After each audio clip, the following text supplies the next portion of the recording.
దేశంలో ఎక్కడా లేని అభివృద్ధి సంక్షేమం ఏపీలో జరిగిందని వైసీపీ ఎమ్మెల్యే గోపిరెడ్డి శ్రీనివాసరెడ్డి అన్నారు. టీడీపీ మేనిఫెస్టోని నమ్మటానికి ప్రజలు సిద్ధంగా లేరన్నారు. నర్సరావుపేటలో హ్యాట్రిక్ తథ్యమంటున్న నర్సరావుపేట ఎమ్మెల్యే వైసీపీ అభ్యర్థి గోపిరెడ్డి శ్రీనివాసరెడ్డితో మా ప్రతినిధి శివ ఫేస్ టు ఫేస్. ఎన్నికల సమరశంఖం పల్నాడులో పూరిస్తున్నారు. పల్నాడులో మరొకసారి హ్యాట్రిక్ సాధించేందుకు నర్సరావుపేట శాసనసభ్యులు గోపిరెడ్డి గారు సార్ ఏ విధంగా ప్రచారం కొనసాగుతూ ఉంది? హోరాహోరీగా జరుగుతున్న రెండు పార్టీల మధ్య ప్రచారం ముమ్మరంగా జరుగుతూ ఉంది. ఇంటింటికి కూడా వెళ్ళి ప్రచారం చేస్తూ ఉన్నాం. కొన్ని వార్డుల్లో, గ్రామాల్లో, అన్ని గ్రామాలు, అన్ని వార్డులు కూడా కంప్లీట్ చేయించే కార్యక్రమం చేస్తాం.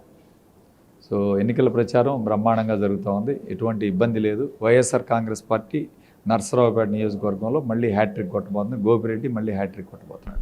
సార్ ఈరోజు ఫంక్షన్ ఈరోజు చాలా చోట్ల ఇబ్బందులు పడుతుంది. దీన్ని ఏ రకంగా తీసుకున్నాం?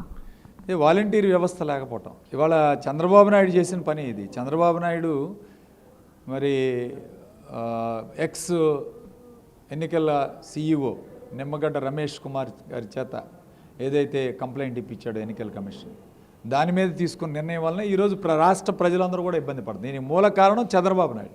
వాలంటీర్ వ్యవస్థని ఏదో నానా మాటలని, వాళ్ళని చంచులు మోయడానికి, డ్రగ్ అదే అమ్మాయిల్ని ఇవాళ తరలించడానికి అన్నారు, డేటాని అంతా స్టోర్ చేసుకున్నారన్నారు, అన్ని రకాలుగా మాట్లాడాడు. చివరికి గత నెలలో జరిగిన పెన్షన్ల డిస్ట్రిబ్యూషన్, ఈ నెలలో జరిగిన డిస్ట్రిబ్యూషన్ వలన అతను మాట మార్చుకొని 10,000 రూపాయలు వాలంటీర్లకు ఇస్తానని, వాలంటీర్ వ్యవస్థ కొనసాగిస్తానని ఇండైరెక్ట్గా ఒప్పుకున్నాడు. ఈరోజు జగన్మోహన్ రెడ్డి గారి పరిపాలన బాగుందని ఇండైరెక్ట్గా ఒప్పుకున్నట్లే అని చెప్పి ఈరోజు చెప్తా ఉన్నాను. సార్ నిన్న విడుదల చేసిన టీడీపీ మేనిఫెస్టో, మీ మేనిఫెస్టో ఏ రకంగా పొందుతుంది? టీడీపీ మేనిఫెస్టో అనేది ఇప్పుడు వైసీపీ మేనిఫెస్టో అనేది అమలు చేస్తారని ఒక నమ్మకం ఉంది ప్రజల్లో. విశ్వాసం ఉంది, విశ్వసనీయత ఉంది జగన్మోహన్ రెడ్డి గారి మీద. టీడీపీ మేనిఫెస్టో, ఇప్పుడు వైఎస్ఆర్ మేనిఫెస్టోని మేము ఎక్కడ ప్రభుత్వ ఆఫీసులు అన్నింటిలో కూడా ఈరోజు డిస్ప్లే చేశాం. గవర్నమెంట్ ఆఫీసుల్లో కానీ, లేదా ఇతర చోట్ల సెక్రటేరియట్లో కానీ, ఇతర చోట్ల అన్నింటిలో కూడా డిస్ప్లే, సచివాలయాల్లో డిస్ప్లే చేశాం. టీడీపీ మేనిఫెస్టో వెబ్సైట్లోంచి కూడా తీసేసాడు ఈ మహానుభావుడు.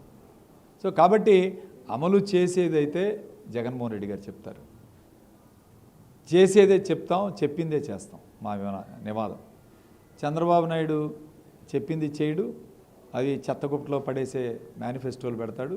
అతని మీద నమ్మకం లేదు ప్రజలకి, ఒక విశ్వసనీయత లేనివాడు చంద్రబాబు నాయుడు. ఫైనల్గా జిల్లా వచ్చిన తర్వాత జరగబోతున్న మొదటి ఎలక్షన్లో పల్నాడు జిల్లా ఏ విధంగా ఉండబోతుంది? పల్నాడు జిల్లాలో వైఎస్ఆర్ కాంగ్రెస్ పార్టీ చాలా బలంగా ఉంది. 7కి 7 స్థానాలు అసెంబ్లీలు కొడతాం, పార్లమెంట్ కొడతాం. ఈరోజు బ్రహ్మాండంగా జగన్మోహన్ రెడ్డి గారు డైరెక్ట్గా ఓటర్కి ఈరోజు డీబీటీ ద్వారా ఏదైతే సంక్షేమ పథకాలు అందించారో దాని ప్రభావం చాలా ఉంది ప్రజల్లో.